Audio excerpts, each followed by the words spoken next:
beauty and the strength and the resilience of the culture of our people. And you admire it, Mr. Speaker. I wish governors would spend a lot more time to discuss how they can develop this diversity and the richness of their cultures in their own counties. And that put together, then that forms the national culture. Instead of sitting and pretending that they can determine who sits in the National Cohesion Committee of the Senate and who does not sit. Mr. Speaker, Clause 8 aligns properly with Article 35 of the Constitution on access to information, and that is okay, Mr. Speaker, that people should be able to access information on culture and cultural heritage. The only problem that I have, Mr. Speaker, begins to arise from Clause 9, because now the Cabinet Secretary in the national government again takes center stage.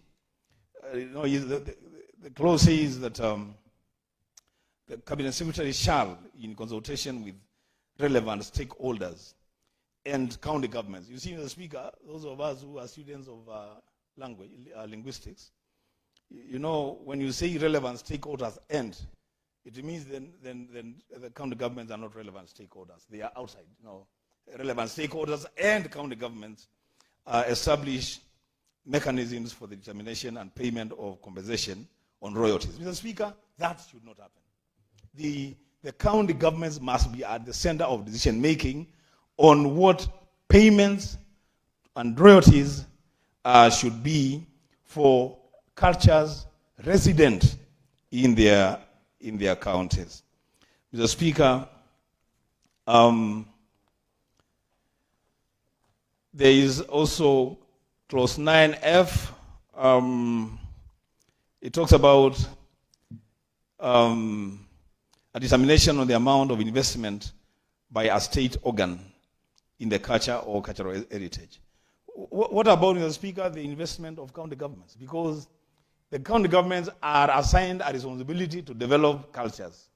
So when you're determining the value of any cultural heritage, Mr. Speaker, then if you're going to consider the investment of the state, you must also consider the investment of the county governments in that culture and cultural heritage. Mr. Speaker, all in all, this is a good bill. A bill whose time, Mr. Speaker, has come.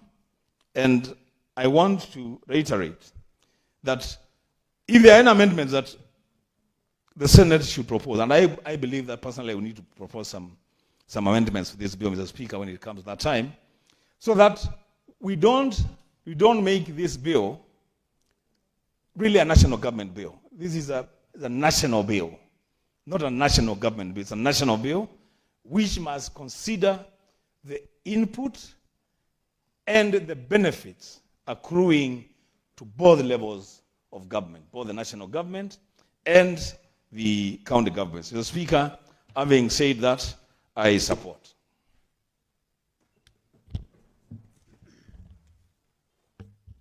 Honorable Senators, I wish to make this communication, then we proceed with the bill.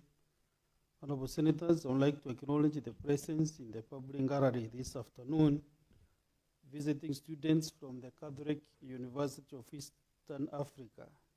The delegation comprises 60 students who are in the Senate for a one-day academic exposition. On behalf of the Senate,